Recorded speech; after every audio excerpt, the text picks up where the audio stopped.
언론인 정운현이 진행하는 국민TV 라디오 시사 프로그램 정운현의 타임라인을 듣고 계십니다. 계속해서 이슈 인터뷰가 이어집니다.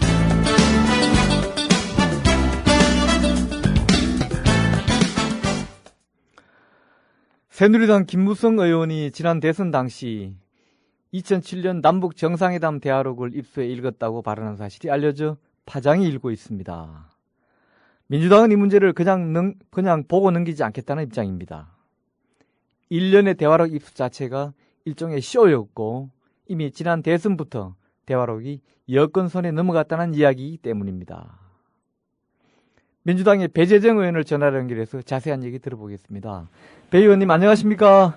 네, 안녕하십니까. 아침 일찍 고맙습니다. 예, 네네, 감사합니다. 네. 예.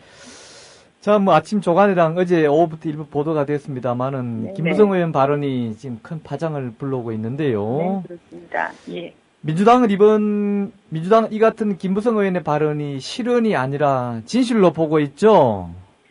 아마 이렇게 공개될 것으로 생각하시지는 못했을 것 같기는 합니다. 예. 그러니까 비공개 회의에서 발언을 하신 내용이고, 예.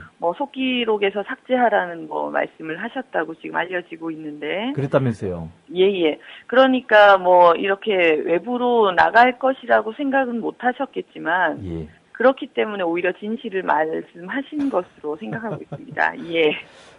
듣기로는 그 남경필 의원이 이번 네네. 대화록 공개가 부적절했다는 것을 지적한 데 대한 네. 반론 겸으로해서 나온 얘기라면서요. 상태에서 말씀을 하셨다고 그렇게 전해지더라고요. 예. 자, 김무성 의원의 주장이 사실이라면 파장이 어마어마할 텐데요. 네. 1년의 국정원의 대화록 공개는 쇼였다는 얘기 아닙니까? 그동안에?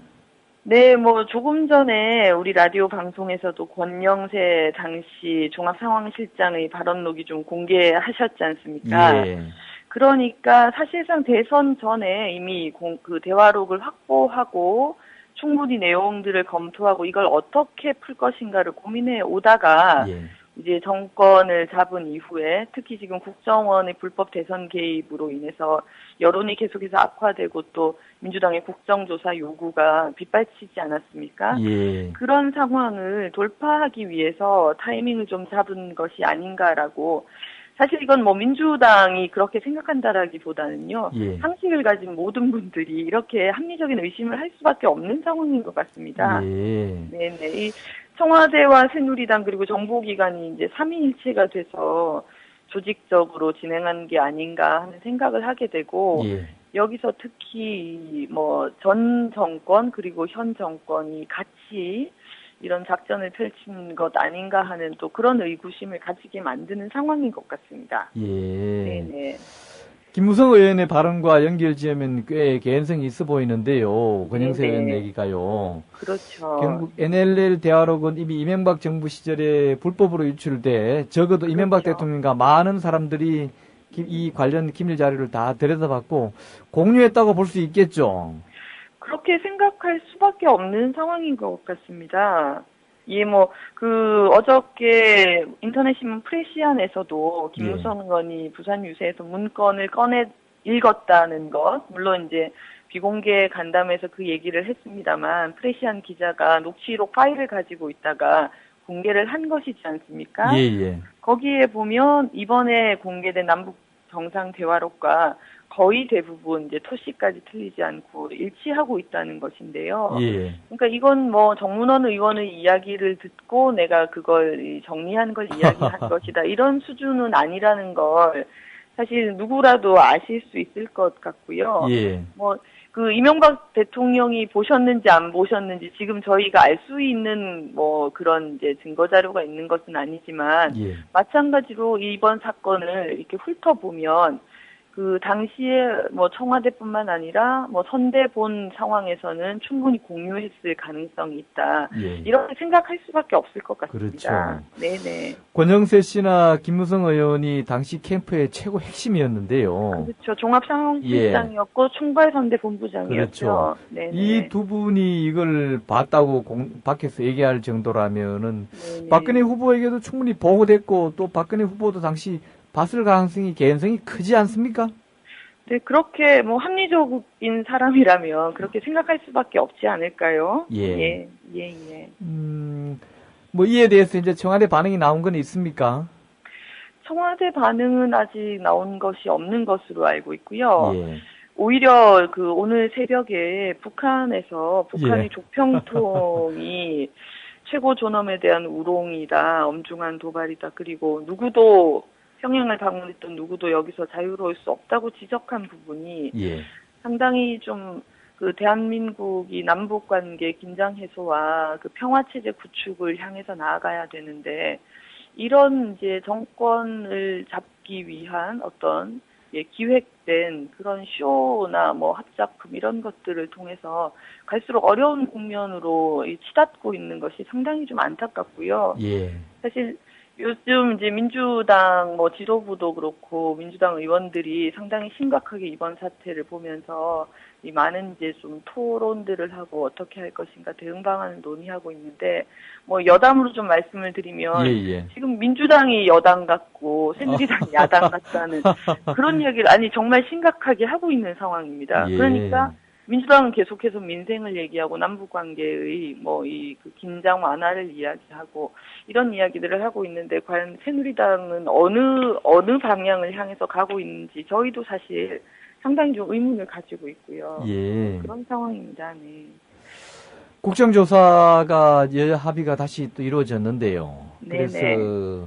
내달 2일인가 3일 날 6월 임시국회 마지막 본회의에서 네네. 처리한다고 했습니다만은 네, 7월 2일 날 처리할 계획이라고. 예, 7월 2일요. 그렇게 되면 자연스럽게 이제 후속 조치로 특위가 구성되고 그 특위에서는 네네. 뭐 조사 범위 대상 이런 그렇죠. 것과 아울러 정인이 이제 또 여야 합의로 선정될 텐데 그렇죠. 권영세 씨나 이 김무성 의원 같은 경우에 이 정인의 불가피한 인물로 보여지는데 어떻게 보십니까? 그러니까 지금 사실 민주당 안에서도 상당히 염려를 하고 있는 부분이 국정조사를 사실 민주당이 어렵게 좀 쟁취한 것이지 않습니까? 예.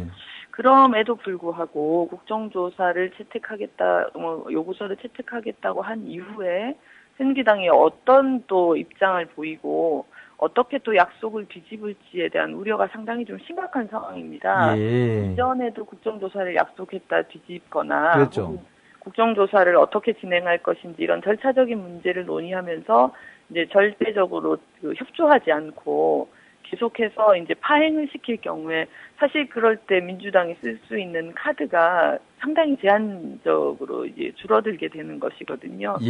그래서 지금 이제 저희 의원들이 그 부분을 상당히 심각하게 이제 좀 걱정을 하고 있고 어저께 제가 그 브리핑을 통해서 사실 이번 뭐 김무성 의원의 건이라든지 이런 부분들이 국정조사 대상에 들어가야 된다고 그 브리핑을 했습니다만 거기에 대해서 합의를 과연 해줄 것인지 좀 의구심이 많이 남아서요. 사실 이럴 때 저희가 쓸 수 있는 수단이 참 제한적인데 국민들의 압박과 여론의 이 좀 선도가 함께하지 않으면 상당히 이 국정조사를 여야가 한다고 하더라도 실질적인 성과까지 만들어내는 데는 상당히 좀 한계가 있지 않을까 그런 생각을 좀 하고 있습니다. 아무튼 뭐 각계 시국 선언이나 촛불 집회가 어제까지 6일째 계속 이어지고 해서 어떤 정치권을 압박하는 특히 새누리당이나 국정을 압박하는 외부의 힘은 갈수록 커지고 있는데요. 어쨌든 그러나 그동안 민주당이 나름대로는 노력을 했겠지만 대선 이후 이 문제에 대해서 몇몇 의원들 이외에는 조직된 힘을 보여주지 못했다는 따가운 비판은 또 면하기도 어렵죠. 네, 그런 지적도 분명히 있으신 것 같고 사실 이제 시민사회단체 쪽에서도 그 민주당 이번 국정조사건과 관련해서 사실 뭐 민주당을 신뢰하지 못한다라기보다는 걱정스럽다라는 표현을 좀 하시는 게 조금 전에 말씀드린 것처럼 지금 이제 상황이 여당과의 협상을 통해서 또 풀어내야 되는 상황들이 이제 좀 잘 해소되지 않을 그런 우려들을 많이 하시는 것 같고요. 그 부분이 저희들도 사실 안에서 상당히 답답한 부분이기도 하고 그런 따가운 시선들을 좀 저희가 어떻게 좀 수용해서 그 민주당이 이번 일을 뭐 국정조사뿐만 아니라 사실은 뭐 이번 사태를 규정하기 하기조차 힘들 만큼 계속해서 일들이 터지고 있는 거지 않습니까? 예. 이 국정원 국기문란에서부터 시작해서 어떤 불탈법적인 선거운동, 남북 신뢰관계 파탄, 대한민국 외교 위기 이런 이제 일련의 이슈들이 계속해서 이렇게 좀 불붙듯이 더 커지고 있는 상황이어서 예. 이 부분들을 저희가 잘 돌파해 나가는 것이 아주 중요하다 한 위기의식을 좀 많이 가지고 있다는 말씀을 드리고 싶고요. 예. 또 한 가지 제가 조금 변명이 될 수 있을는지 모르겠는데, 저 또한 민주당에서 이렇게 활동을 하면서 민주당 내에서 특히 지난 18대 때 워낙 많은 이제 싸움들이 날치기를 막는 과정에서 있었는데, 예. 그런 과정에서 너희들은 싸움만 하는 집단이냐라는 따가운 시선을 우리 민주당에 계신 분들이 상당히 트라우마로 가지고 있다는 것을 좀 많이 느꼈었거든요. 그러니까 이 수권 정당으로서의 모습을 보이기 위한 그런 이제 신뢰 구축을 이제 잘 해야 된다는 그런 압박을 또 한편으로 좀 많이 가지고 계신 걸 제가 느끼고 있는데, 예. 그런 측면들이 사실 국민들께 다 전달되기는 힘들다 하더라도 원내에서 을 지키기, 을 살리기를 위한 그런 입법 과정을 병행하기 위해서 좀 사실은 정말 고군분투하고 있다는 그런 말씀도 좀 드리고 싶습니다. 예, 질문이 한둘 더 있습니다. 네네. 정문원 서상기 두 새누리당 의원은 NLL 포기 발언이 만약 그 대화력이 없으면 의원직 사퇴하겠다 이렇게 공언을 했는데요. 네네. 지금 이분들 사퇴 안 할 것 같죠?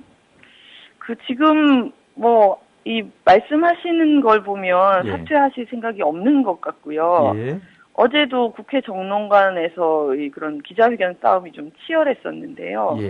예, 저희 민주당은 계속해서 사퇴를 요구하고, 사실 이거는 두 분이 약속한 것이기 때문에. 본인들 한 얘기죠, 예. 네네, 저희가 요구한 것이 아니고 약속한 것이기 때문에 사퇴하시라고 얘기를 하고 있는데, 이제 와서 민주당한테 왜 NLL 포기라는 단어에 집착하느냐, 이러면서 또 문재인 의원한테 책임을 이게 떠넘기는 지금 상황인데요.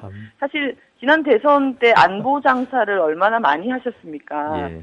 그렇게 하고 이제 와서 왜 민주당은 단어 하나에 그렇게 목을 매느냐, 이렇게 말씀하시는 게 정말 박근혜 대통령께서 당선된 키워드를 우리가 흔히 신뢰와 원칙이라고 하지 않습니까? 예. 그런데 이게 대선 과정의 여러 가지 이제 의심되는 불탈법적인 과정과 함께 이렇게 안보 장사를 하신 의원들께서도 스스로 하신 약속을 그냥 던지고 계신데, 심지어 그런 일이 있었다고 합니다. 서상기 의원께 기자가 사퇴 하실 거냐 물어봤더니 3년 뒤에나 생각해 보겠다고 전해라, 이렇게 얘기를 하셨다고 해요. 예, 사실 지금 우리 사회자께서도 웃으시지만 이 웃지 않을 수 없는 그런 총격이 지금 벌어지고 있습니다. 예. 자, 끝으로 하나만 더 질문드리죠. 네네. 기자 출신이시니까요, 배 의원께서. 네네. 이번 지난 대선 보도에서부터, 국정원의 선거 개입 관건 선거 보도에서부터, 또 이번 대화록 공개 보도에서부터 일부 언론들은 축소 또는 양비론 또는 논점 흐리기 또는 물타기 이런 보도들이, 이거는 이념의 문제가 아니고요, 보도 자체를 놓고 볼 때 충분히 있다고 보여지는데, 이런 보도들을 보는 감회를 한 말씀 짧게 부탁드립니다. 예. 아주 답답하고요. 사실 민주당 입장에서 그럼 이런 언론 환경을 어떻게 우리가 돌파해 나갈 수 있을 것인지, 거기에 대한 고민이 아주 깊습니다. 그렇게 그렇습니다. 말씀을 드릴 수밖에 없을 것 같아요. 자, 그럼 오늘 말씀 이걸로 마무리하도록 하고요. 네네. 아침에 시간 내주셔서 고맙습니다. 찾아주셔서 영광입니다. 네, 고맙습니다. 고맙습니다. 네, 감사합니다. 지금까지 민주당 배재정 의원과 함께했습니다.